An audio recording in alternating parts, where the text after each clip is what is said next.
I know the kind of pain you're feeling, Alex. I once had it myself. You some kind of doctor? No, Alex. I am Magneto, and I have come to offer you sanctuary.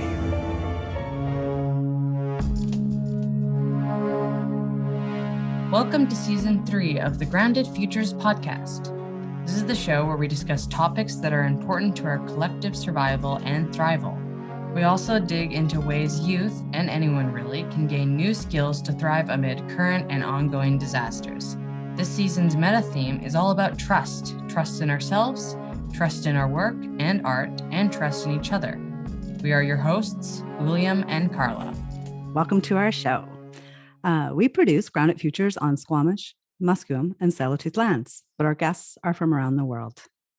A big thank you to Zach Bergman for our show music, and a big thank you to Robin Carrico for our show art. And before we start today's show, here's a short jingle from one of our pals over at Channel Zero Network. I'm going to make those pompous academics regret kicking out such a genius. Deciding to build my lab and do my research. The Time Talks Podcast. Have you ever stared at a 500-page book and wish you could just talk to the author about their ideas instead? If so, the Time Talks podcast, part of the Channel Zero Network, is for you, where we discuss history, politics, music, and art with an anti-authoritarian and anarchist perspective. The Time Talks Podcast. What's this light? I feel different. The Time Talks Podcast. For today's show, we are joined by Shaunga Tagore. Shaunga is a queer, prizmatic, non-binary theater artist, writer, speaker, cat mama, and Buffy enthusiast. And they weren't kidding when they called her, well, a witch. Her witchy powers and ancestral roles include, but are not limited to, quantum communicator, creatrix, death doula, timekeeper, and grief worker. Shaunga is the founder of Otherworldly Giants, a creation company and storytelling school where we create and study stories that serve as altars for building a new world paradigm. Shaunga spent the last decade working as an astrologer, cosmic coach, artist, and producer, primarily in queer, racialized, survivor, and disability justice-oriented communities. Welcome to our show, Shaunga. Yay! Thank you. Thank you for having me. Yeah, such a delight. Welcome to the Grounded Futures portal. I've been really excited to talk with you for a while. I really appreciated your astrology. It was probably my favorite. Just really nice to share space with you. Thanks for being here, and happy new moon and solar eclipse. Yeah. Oh, it's the eclipse. All right. Yeah. Right. Feeling that. Oh, yeah. We could talk about that a bit if you want. We'll definitely get into some more planet stuff, obviously. But let's talk first about Otherworldly Giants, the Deviation channel, and your new podcast, which is amazing. We are really enjoying it. We both love the water soundscape. Thanks for that. That's beautiful. And you wrote in your show notes for the podcast, I do not recommend you listen to this episode while driving. My work is energetic medicine, and this story is a cleanser for many of you. This story will activate healing, inspiration, creativity, grief, and or memory. Fact. So as a spell weaver and storyteller, tell us about this amazing podcast. What got you to doing it? What was the call? And as you quote you, a podcast that weaves multiple genres into one mind-bending, awe-inspiring world full of magic, colors, animals, and ancestors among us, including some Buffy. Some are a lot. Yeah. Thank you. Oh my gosh. Okay. What brought me to this work? I mean, it's a really huge question. Otherworldly Giants is the company and storytelling school and divination channel. So it's kind of a three-part, it's a world with three main parts to it. And the divination channel is the podcast element of it. And I launched it in March 2022. And it is really my life's work. You know, I'm 38 years old, so I guess I launched it when I was 37. And yeah, and I guess I can even say astrologically, it was during a time of what I was going through, this transit called the North Node return, the nodal return. And so the North Node is really about your life's calling. It's about your major sort of karma, almost like your fate and the big work that you're supposed to do in this lifetime. And so it is like that life's calling, soul's calling. And so when you go through that return point, it's really like something is coming into accumulation and fruition around those themes. And so for me to, I almost want to say like my whole life, my whole life in many lifetimes, I think was, kind of leading up to what this is for me right now. And I guess too, I'll say like it's my alchemy. That's how I like to, describe what this work is, and why, the part that you mentioned from my description where I talk about weaving multiple genres together. Because it's not following any blueprint. I can't say like, oh, it's a Buffy rewatch podcast. Like it's not or it's like an astrology podcast, or it's a storytelling podcast. It's all of those things. And none of those things. It's all kind of weaved together. And it's one of those things that it's hard to explain because there is no blueprint. And the reason why there's no blueprint, it's because it's really my personal alchemy. It's the place in me that is so unique that we all have, right? That is like nobody else lives in the very particular intersections that you do, and intersections not even as we commonly think of it in like activist circles, right? It is those things like race, gender, class, etc. But it's also like it's like Buffy and astrology and past life healing, it's like those things that are like so unique to you. And so that's really where this podcast and this work landed for me. And it was the right timing for me to be able to channel something that I think is cohesive, even though, you have to be in a particular kind of like I like to say frequency, like you have to be kind of on a similar wavelength as me to be able to like receive it and get it and enjoy it and that kind of thing. So it's not for everybody, but it really, it's my alchemy, and it's one of the great loves of my life. So that's where it's coming from. That's amazing. Yeah, definitely alchemy. That's amazing. Yeah, I love that. I love the weaving together. It's so true. I'm really a fan of weaving. Yeah. Different types of storytelling, and I love the way you answered that. Thank you. Yeah, that was really good. Okay, moving on. There is so much collective grief right now. It's actually feeling more like cosmic grief, and that feels connected to your work. You wrote that I find great joy in my purpose as a grief worker and my ongoing study for grief in its many forms. That's powerful. And through this work, you provide a guide to working with what you call impossible grief, which is based on learning, song, and storytelling, and perhaps speak to why comedy is so important in that work for you. Can you tell us more about that? Yes. Oh my God. I'm like, when did I say that? We do deep dives.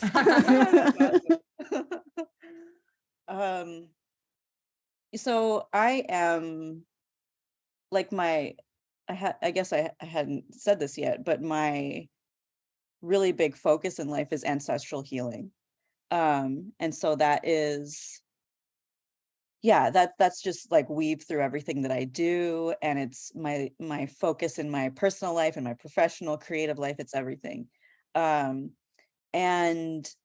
I know that one of the big sort of things that I'm feeling within my own body and also in the collective is this sort of ancestral stored grief that has just been accumulating for generations, and in so many generations and so many like collective cycles, the collective and individuals in the collective did not have a way to release their grief. They didn't have the tools or the strategies or whatever was going on in their societies. They didn't have what they needed. And so there's so much accumulation of that. And I believe that, that's one of the gifts and challenges and purposes, I don't know, of the time of our generation, of this time that we're living in, and the coming generations, is to be releasing that stored grief. So a lot of us are grief workers, and a lot of us come into that work not exactly knowing or having an empowered perspective around that, because we weren't taught it. We weren't raised with like, what is happening when I'm feeling so much grief? So a lot of us, just this feeling of like, I'm too much. There's too much in me to hold. So I think a lot of people are feeling the pain of that, right? But I think, a lot of us are called to be here as grief workers and grief releasers, and called in our lineages to release that stored grief. So yeah, and all those things that you like, the comedy, the laughter, the transmutation of grief through laughter is just so big. Is laughter and song are probably the two biggest things for me in terms of what really releases grief. Laughter, song, being in water, Mm-hmm. That was an amazing answer. Yeah, I loved the last thing there about water. And Mm-hmm. yeah, no, I always think that, not having one straight emotion at all time, being able to accept all the other ones of happiness while also dealing with grief. And this is, calling a funeral not a funeral, but a celebration of life or something like that, right? Of making it more about not so gloomy, but also not ignoring the fact that it's also pretty hard. And Yeah. I mean, so like that. Yeah.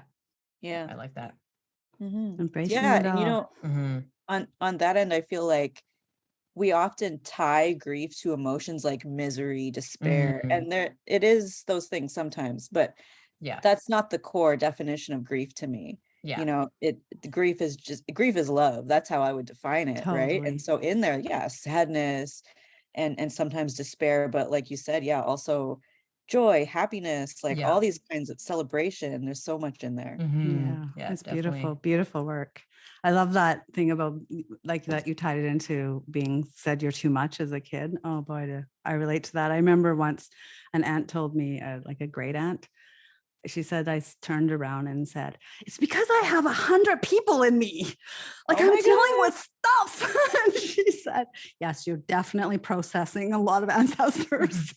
Oh, wow. Yeah. But then I didn't know what to do with that. And it didn't get supported outside of that one relationship. So I hear you. That was your aunt? Yeah. Like a great aunt. Yeah. Great aunt. Yeah. Wild hay. Yeah. Exactly. So yeah, it's just like how right when I was born, I was aware of death and all of that. Like as soon as I was born, it was like so many other kids around me were just like right in the moment, all these kind of things. But then I'd be like crying about the fact that we're all gonna die one day. Are you a Scorpio rising? No, I'm an Aries rising. Pisces though. Pisces, Cancer's moon. Yeah. Pisces, okay, I wonder if Pluto is doing something in your birth chart. Right. Probably, yeah. Because Pluto is that like, I'm aware of death. Yeah. Totally. Yeah. I think I think when I was born, I was just I think my past life didn't full on disappear. It was part of the transition. Yeah, probably part of the transition is I probably was born with still a wait, I just died though. Wow. Yeah. Oh my gosh, we could nerd out forever. Well, I'm going to get more into the cosmos. You created a theater show project called the Otherworldly Giants Saga, which is a collection of stories where the planets and zodiac signs come to life as humans and ancestors in a parallel universe. And it's so cool. Can you tell us more about it? And I have to ask, do you have a favorite planet in our solar system? Oh, that's interesting. That's kind of like asking a mother, like, do you have a favorite kid? I love it. I totally have a favorite planet. Who's your And a favorite kid. No. Yes. Who, who's your favorite planet? Mars. Oh, okay. Yeah. Yeah. Yeah, no, I don't know. So I mean, yeah, I guess for the listeners, I worked as an astrologer for the last 10 years.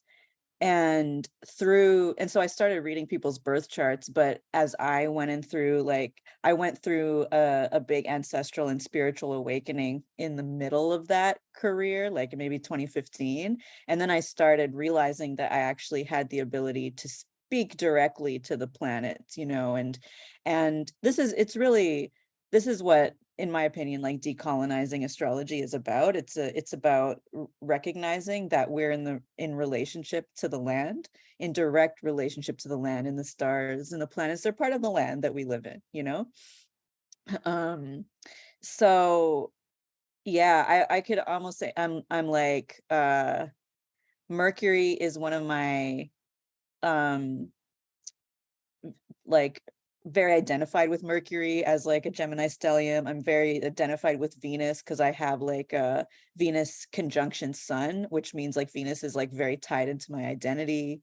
Neptune is like a very strong planet in my birth chart. But the thing is, like, I don't have a favorite because, and this sort of leads into the plays that I'm writing, because I'm writing stories and plays about the planets. I feel like when you're a writer, you have to love every single character that you're writing in order to do them justice. Or maybe it's the other way around. Like you fall in love with a character and you want to express them, you want to birth them, you want to write them. And that's kind of what it is for me. Like I just love them all and for who they are, But yeah, this saga started because I had been doing these work as an astrologer, and also at the same time for the last decade I've been working as a performance artist, in theater, dance, burlesque. And then at some point I think it was 2018, I just got this download of like, oh, the next play that I want to write is a musical starring the outer planets. And then and I knew that the title was Otherworldly Giants. And so then I started writing the musical, but then when I started doing that, then I was like, oh no, this is much bigger than just one musical. Otherworldly Giants then became this whole company. Like I said, there's like a creation company and a storytelling school and a podcast. And there's multiple stories about every planet. And eventually they'll all lead into the musical. So I think once I get to the musical, which might not be, I don't know, like 5-10 years from now, then I'll have really finished something that my spirit needs to do in this lifetime through this container. And so I have like 5 or 6 plays in my head, all in this container right now.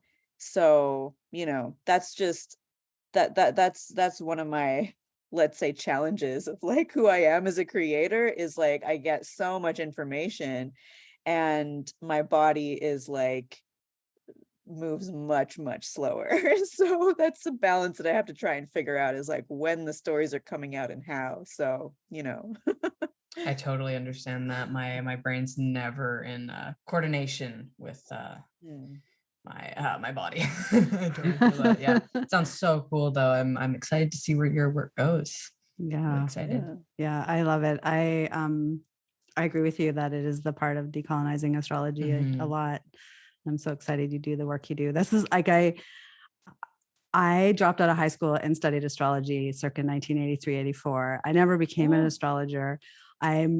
I'm not, it's not that I'm critical of other astrologers. I'm always like, that's not quite right. But when I when I encountered your work through Hari Alluri, I was just like, there it is. So I miss that year. I mean, and I appreciate that you're doing other stuff when we get to get it through your podcast and other creative work. But I do miss your astrology. I'm just going to say. I know. Yeah. I'm sure I'm not the only one who gives you that feedback. Yeah. Speaking of astrology, We and probably some of the viewers would like to know what is Mercury retrograde and why are so many people scared of it? Oh, you're gonna get a different answer from me. Yes. Yeah, Yes. perfect. So Mercury retrograde is, so first of all, retrograde is it means backward movement or inward movement. And so what actually is happening in the sky, is that the planets speed up and they slow down, speed up and they slow down. And so when a planet slows down, from our perspective, it looks like they're moving backwards. And so that's when we say a planet is in retrograde motion. And what that means is the qualities and energies associated with that that planet, then start to move inward. So what we say, the energy is blocked. It's not moving forward. There's a lot of, and so Mercury is the planet of communication, technology like phones and, your laptop, and it's short-term travel, like, the subway, the buses in your city, that kind of thing. So that's why, your phones will break down. Transit's always delayed. You never get anywhere anytime anywhere on time. And you have a lot of I think this is why people really get upset with Mercury retrograde, is the relationship kind of kerfuffles that happen because nobody's, when you try and communicate with one another, you're actually just having a conversation in your own brain, and it's hard to actually listen to each other because your thing is going inward. Your communication energy is going inward. So it actually is a really good time to reflect and revisit things and slow down. And actually people get really upset when they can't get to places on time, or when, the thing is delayed, because we have this like instant gratification, this thing with instant gratification, right? That we need our tech to work like right away. And it's like, oh my God, a song is going to take like 20 seconds to download. And we're just like, oh my God, like freaking out about it. Right. So, and why I was like, okay, you're going to get my answer is because, this planet goes retrograde 3 times a year for about 3 weeks at a time. So that's a very large portion of the year. And when you look at the ancestral energetics carried in this planet, we're talking about the communicators and the storytellers. That's who Mercury is. And there's this, the channels, and people who bring gifts and labor into their relationships of communication and doing that kind of, work, the connectors, right? And so when it's like, what happens when we need to take a break? What happens when we need to slow down? We get so much pushback. And I'm passionate about this because I'm a very mercurial person, right? And I know what it's been like, as a storyteller or a communicator, when I'm like, hey, I can't actually have this conversation with you right now. I need maybe some time to myself.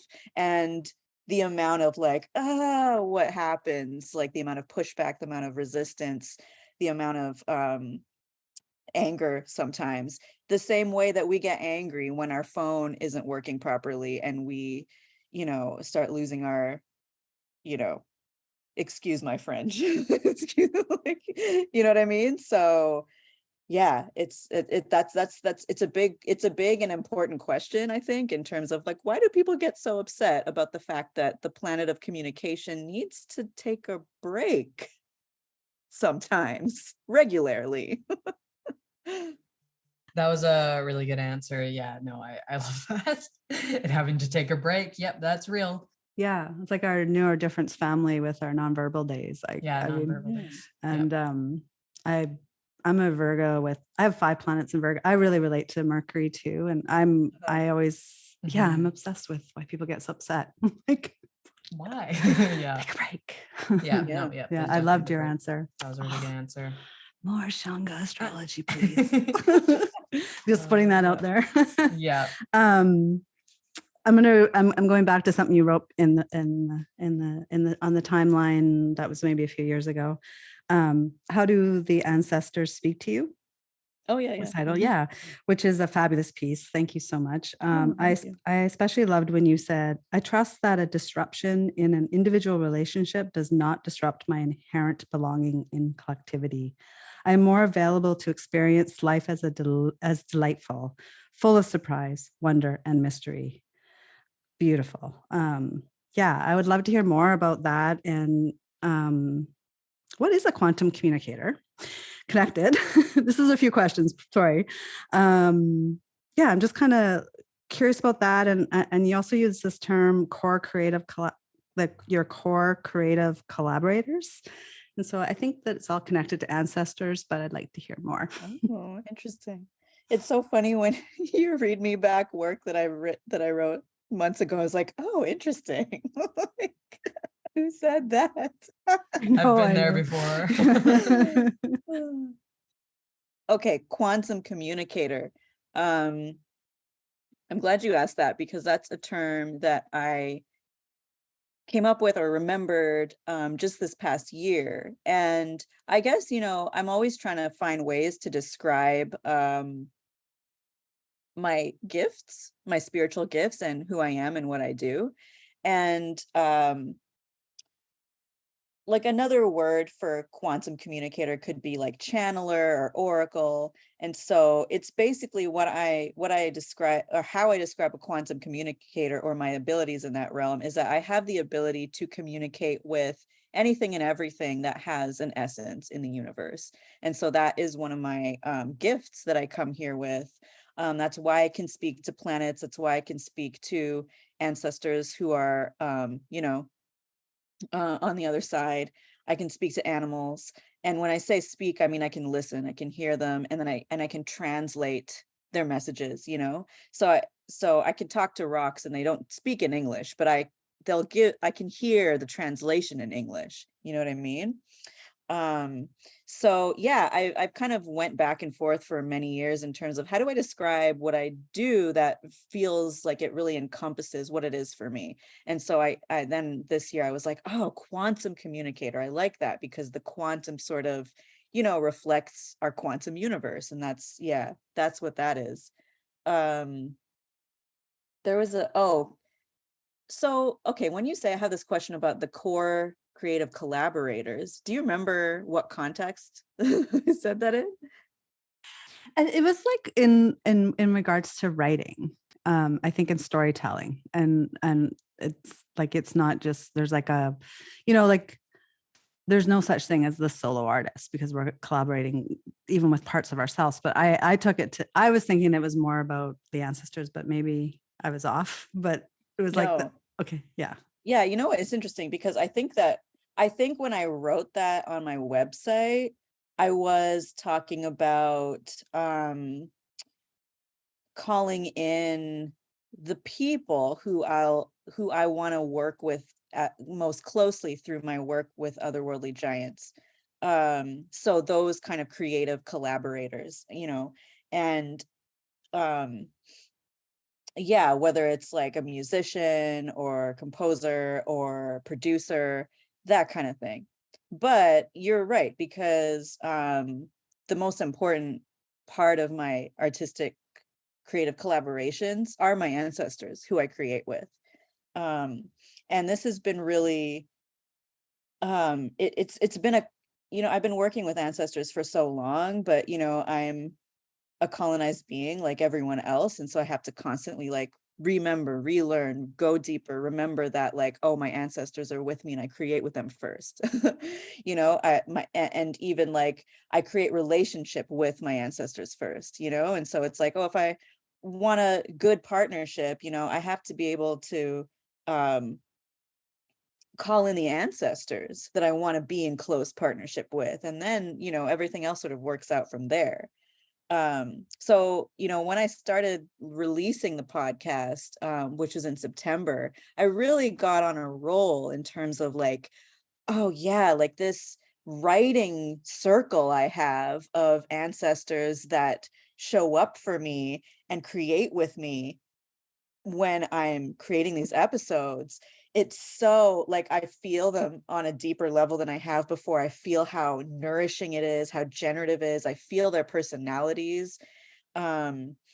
And so that's been like another level of my healing journey, and it makes the writing process so enjoyable. And I think that's important because I think as writers we're always talking about how lonely it is, and it is a very solitary thing that sometimes you just, you can have writing buddies or whatever, but sometimes you need to just like it's you and the pen and paper or the laptop. But when I sit down and I'm like, I can feel energetically that I just like push everything else away, like even all the other ancestors who I normally would hang out with, and it's just like just me and my writing team. And then we write together, and it's a beautiful experience. Wow, that's incredible. Thank you for Mhm. unpacking that for us a bit and opening it up. Yeah, definitely. Yeah, I love it. Yeah. Makes me feel good. I love pushing Mhm. against any ideas of individualism or something. I mean, like, yeah, Yeah, definitely. Being able to beautiful. connect with that stuff. Do you include future ancestors when in your framework? Like when you think ancestors, are you thinking across all time? timelines? Yeah. Yeah, no, totally. And I mostly, in terms of, there's a lot of ancient ancestors who I connect with who aren't me, although you can make an argument that, everyone we connect with is some version of us, right?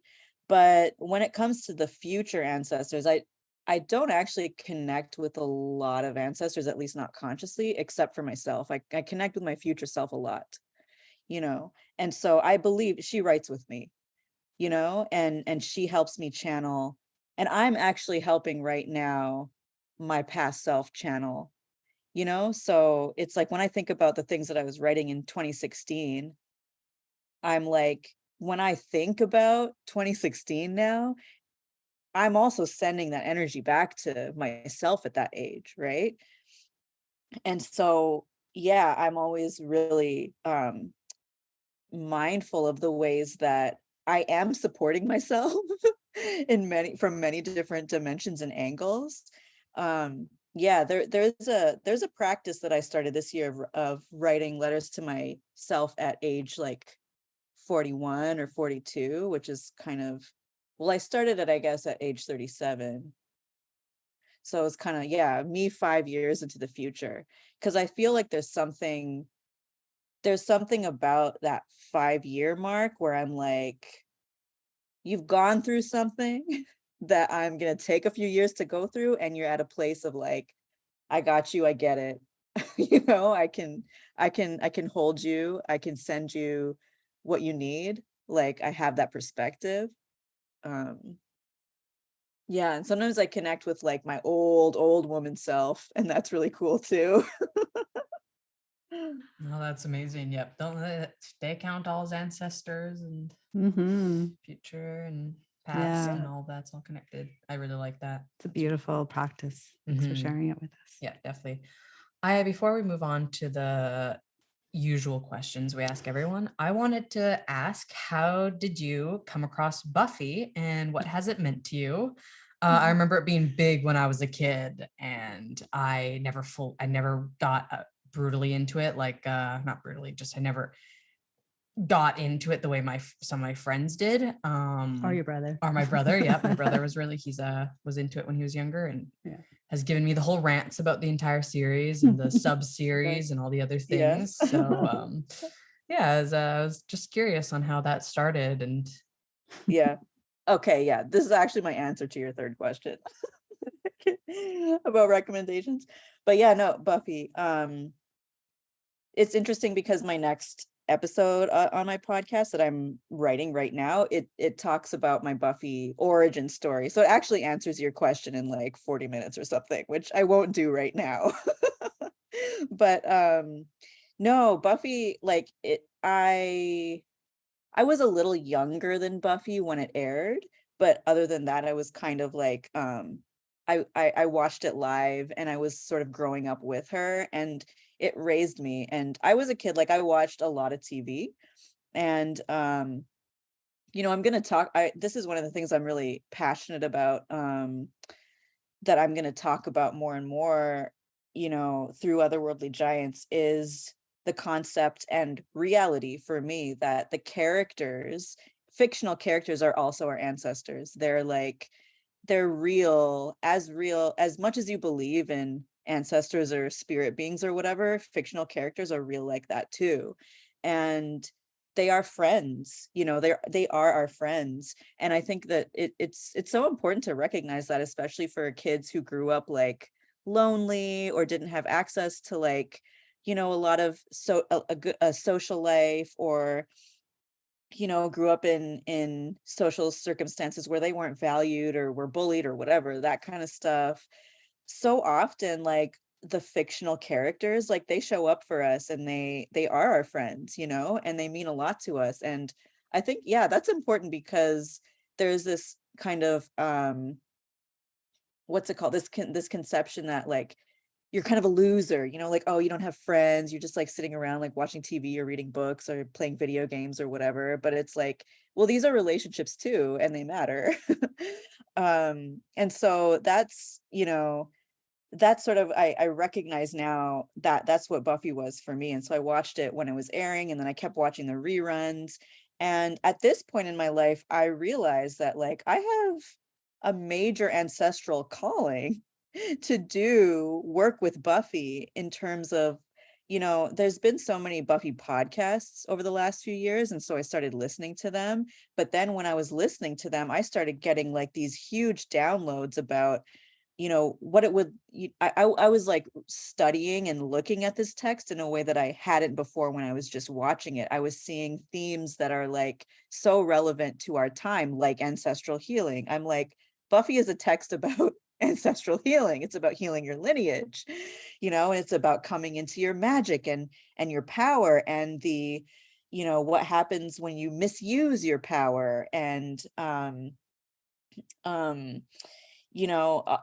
it's about abolition to me, even if it has a lot of problems in terms of race and racism.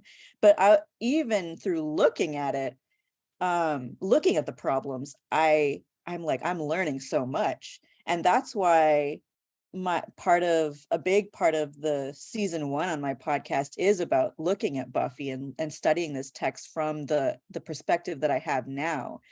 And making that decision to lean so hard into something that for so long was just like, oh my God, I'm so obsessed with Buffy, and it's like this weird thing that Shaunga does. But I'm now like, I'm making it a part of my business. I'm making it a part of my life's work. I'm like literally banking on this, in terms of financial whatever. And my ancestors have guided me to do that. And it's one of those moments where, when I was talking about our alchemy at the beginning, we have to take risks to be our alchemy and show our alchemy in the places that we are called to be and do it. And it's always going to feel scary, because it feels like, who's going to want me like this, right? Whether it's you're doing a podcast or in your relationships, right? Who cares about this the way that I do? But I don't know. I have a slayer's calling, I guess. So I'm leaning in, and I'm at the beginning of that journey, but I trust it. Yeah, that was amazing. No, that made me so happy. I'm so into fiction and stuff and whatnot. That made me think about how, the connecting to fictional characters, and how there's some, I've been quite recently a bit obsessed with stuff like Norse mythologies and stuff. And some of those mythologies, like a lot of those characters, reading books and stuff, they're pretty much fictional characters, but they were also real at the time as well. Yeah. They were real gods, real, elves and all these kind of things to people back then, but they were also fiction and also these kind of things. And I just it made me think about that, how so many religions and all those kind of things have the mixture of realism and fiction, and it's connected. And humans have been storytelling since the very beginning. That's just been our thing of connecting to these, the hero's journey. That's a fictional character, but it's really, really affected so many people in life. And Mhm. Yeah. Not. Yeah. I love like in the Jen, like I feel like it was your Jen that came up with the kinning. Oh, a character. kinning a character. Do you know about this? Um, You kin a character. my generation's really big on this. So if there's a fictional character, you can also kin real people, Yeah. which is just fact kinning. It's called fact kinning. So you can kin an actor, you can kin whatever, but you can also kin characters and kinning because kinship, right? And it's literally if there's a character, you don't have to be exactly like them, but sometimes you can. But if you're like really, really relating to this character, fictional character, and you have a full connection to them, then you say you kin them. And it means just that then there's so many people online that they'll start seeing half your personality also coming from, it's like kinning a fictional character brings that character to life through you in a way. It's like now you're that fictional character almost. Oh, that's so cool. Yeah. That's so cool. That's totally, because I wrote about Christina Yang Yeah. from Grey's Anatomy in my recent thing, and I kept calling her my person. Yeah. Which I think That's kinning. Yeah.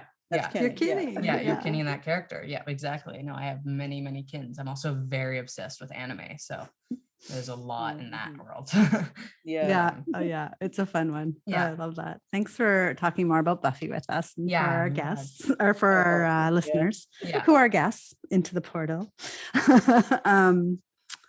Yeah, do you want me to do this one? We'll flip. Yeah, sure. Sorry, I asked I was supposed to do the next one. went I off just script did one, and then we were went off so curious about Buffy. the Buffy thing. So I wrote my own thing just now. I also want to say I've listened to a few of the podcasts. You don't have to be up on Buffy to get the whole beauty of this podcast. It's really, Okay. really Thank you for important. saying that. Yeah. Really I feel important. I agree with that. Yeah. Yes. Yeah. Yeah. Yeah. I'm a Trekkie and a long term, like Star actually Trek, went to the conventions back in the Oh, 80s. nice. And I don't, I always tell, it winds up in my stories too. And I like just, Star Trek and X-Men. yeah, I just wrote a whole essay with my other son about Magneto as a site, a potential site for youth liberation and youth autonomy. Yeah, you wrote Magneto like it's a group of people. Yeah, like Magneto is like the ultimate symbol. But anyway, so I relate, but I also, you don't have to have read any of it or watched any of it. So I appreciate that about your work. So we're just going to pivot now a little bit to our kind of the themes of the show. And one of them is this idea of thriving amid and through disasters and hard times, or we call it thrivistance. And we're curious to hear some of the ways you cultivate thriving in your everyday or thrivistance. Thriving. Yeah. Like that question for me is one of those things where I'm like, my goal, I don't know if goal is really the right word, but my desire is for everything in my life to be rooted in thriving, or the road, the timeline of thriving, and I think that that's, you can maybe describe the crux of my spiritual practice like that. It's if I'm doing something or making a choice, even if it's a small one, that isn't on that road, that timeline of thriving, I'm not being me, not being me. And so that's always my way of, in spiritual communities, we talk about this concept of alignment, and it's like, when do you feel aligned and when do you click into the alignment? That's about thriving, and so the alignment is like, my spirit feels good, my soul, my body, like whatever my circumstances are. And I think your contextualization around like disasters and big changes and that kind of thing, I think it's about how do we find empowerment when we are not in control of so much around us? Like, how do we find thriving in the midst of grief, in the midst of change? Like, those are the big questions, I think, of our generation and of our time, and even more important to root and anchor into the desire, the pursuit, the choice of always wanting to find that timeline no matter where you are. And that's me, and that's not everyone, and I end up having like big relationship clashes with people who maybe I love and want to be with and resonate in some ways. But if we're not on if we don't share that desire, then our relationship is not going to work out. It's only going to go so far, you know? And I guess, you know, when I was thinking about this question before, you know, I signed on, and I think because I have it's much like I don't have an answer of what are some ways I try to thrive, because like I said, I'm trying to do it all the time. But I do want to say that one of the biggest challenges I've had in choosing my thriving is the loss that comes with that. And I think maybe that's something that, I mean, I didn't realize it comes with that. And I think a lot of people maybe don't realize it, because we think of like, I'm going to thrive, I'm going to live my best life, and everything's going to be great. It's going to come with loss, in my experience, especially, you know, if you're really, as, you know, you want it in your life as ferociously as I do, because it comes with so much deconditioning. And that means that relationships that you forged when you were in a place of maybe thriving a little less, and then you found more thriving, those relationships are going to fall apart, or they're going to move on. And there's a lot of loss, and there's a lot of, there's loss that comes with that. And so I think that, you know, I was just like, that's maybe what I'm most proud of in terms of how I choose my thriving, is that I've kept choosing it even when it was really, really difficult. There was something that I was like, there's something else on the other side of the loss and the pain and the grief and the anger that comes with choosing this path. And I've stayed committed to it through some of the most difficult parts of my journey with it, I think. I'm if I were a betting man, I would say that my most difficult parts of choosing the thriving journey are behind me. Knock on wood. There's going to be different challenges ahead of me, but I made it through that, and I'm proud of myself for that. Yeah, that was amazing. I totally relate to that. I'm very happy. I'm actually quite emotional, because thank you. Thriving is obviously something, like I'm working on a collaborative book right now called Thrivetopia. Like I it's a big thing for you. I've just, it is the intersection where a lot of my loss is. So thank you for opening that up. You're such a healer. Everywhere you go, you just heal. You're Argast and you're healing. Everybody. Yeah. Thank you. Beautiful. The timeline of thriving. That's a really good.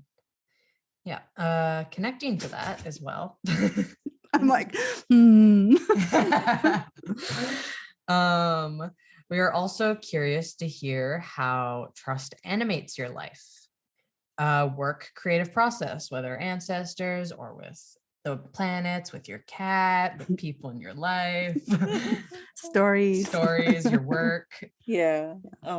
Oh my God, there's a lot of ways that I can answer that question. I won't. Okay. I will say this, that because this was just sort of on my mind maybe today and yesterday, I sort of had this like aha moment. For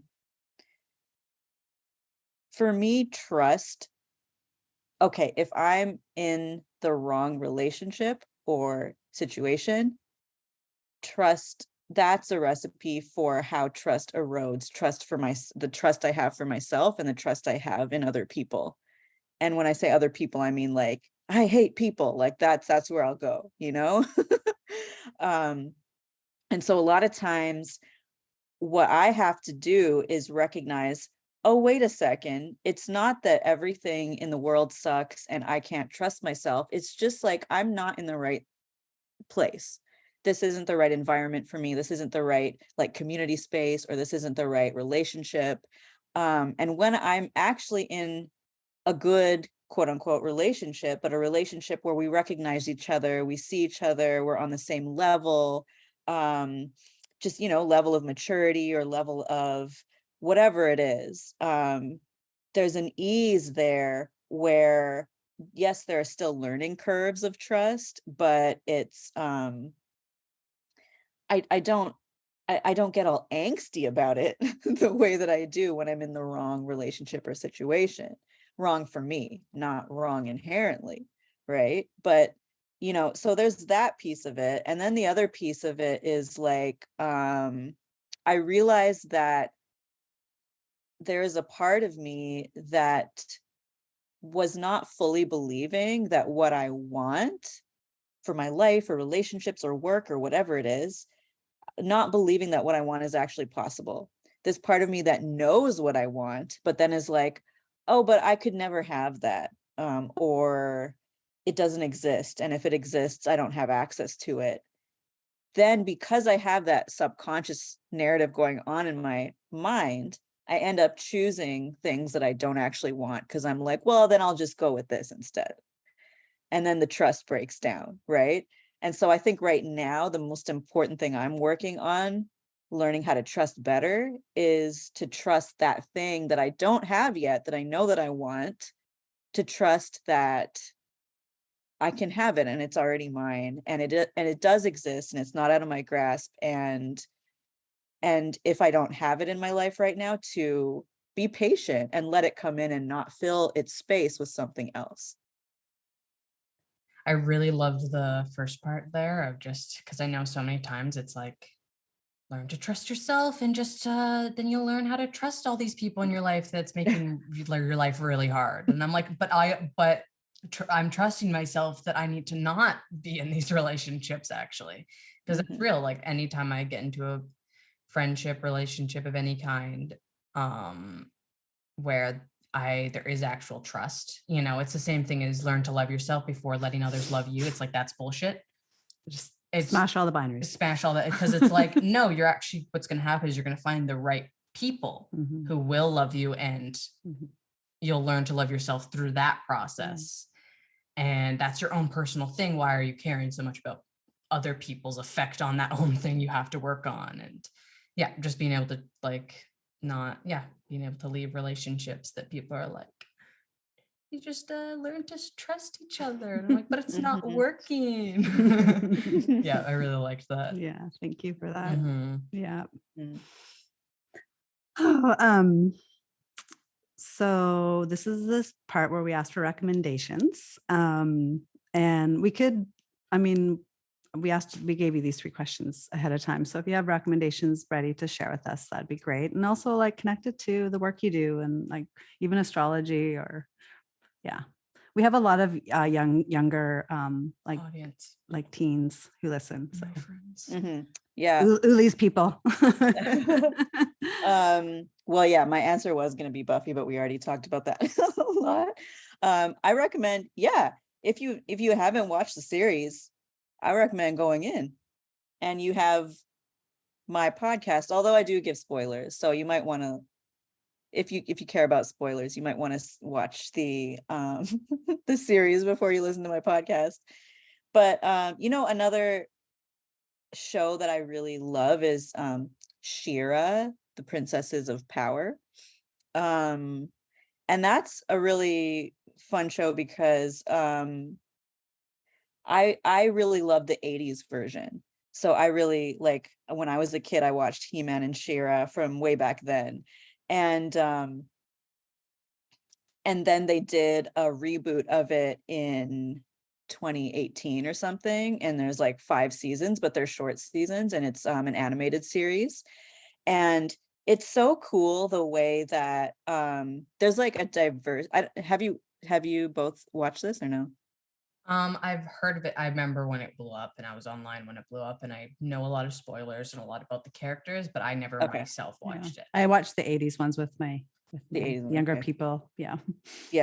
This one, what I love so much about it is, so there's a really big diversity of how the characters are like drawn and their identities. There's like, there's people of color, there's like queer and trans people, there's but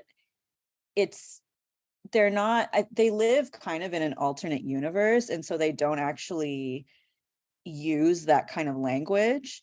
And I thought it was such a beautiful example of how you center like a queer aesthetic, or not, aesthetic isn't even the right word. You center queer experience in storytelling. You center multi-racial storytelling, but you don't call it out in a way where you're like, this is like, we're queer, and like there's not anything wrong with that, but it's a way of, you know, because I think we have like conversations about like, just make the queer people normal, and it doesn't, that whatever, like that, we don't need to make queer people like they're straight. And so I think a lot of storytellers write queer people into their storytelling, but then they just kind of act like straight people, or they don't get the culture of it. But Shira, I feel like, is an example where you make it the center, but you don't but you make it normal at the same time. So you make that kind of center the normal, and that is like really cool. And besides that, I just like the storytelling, and the character work is incredible. Like I was, especially when we get to season 4 and 5, I was blown away by the level of what, you know, what they're actually saying with the story about like collective healing, and honestly like decolonization, and you know, reclaiming relationship with the land and magic. It's like literally all the things that I want to be writing about, and it was like all here. And it's one of my kin, what do you call it, it's my kin story. Yeah. That's awesome. That's amazing. Yeah, no, that makes me think, because I'm really into anime and manga. Mm-hmm. When you were talking about the queer thing, and how there is some anime manga stories that's a mixture of anime and manga that are very like, it's like gay centered. It's like the characters are saying they're gay, and they are in a gay relationship, and it's very gay. And a lot of times those ones are really hard for me to watch. Those are the ones that end up not being written the best. Well, then there's like other ones. Some of them I haven't seen, but I know, you know, ones like Sailor Moon, or a lot of my brother's seen a lot of these ones as well. I forget some of the names, but a lot of those ones, the characters aren't talking about that they're queer, or that they're dating, or that they're anything like that. It's just that it's as a concept, it's a very queer series, which I actually like more in that. Like, it's important to talk about actual gay relationships and showcase them and stuff like that. Like, it's to actually talk about it definitely.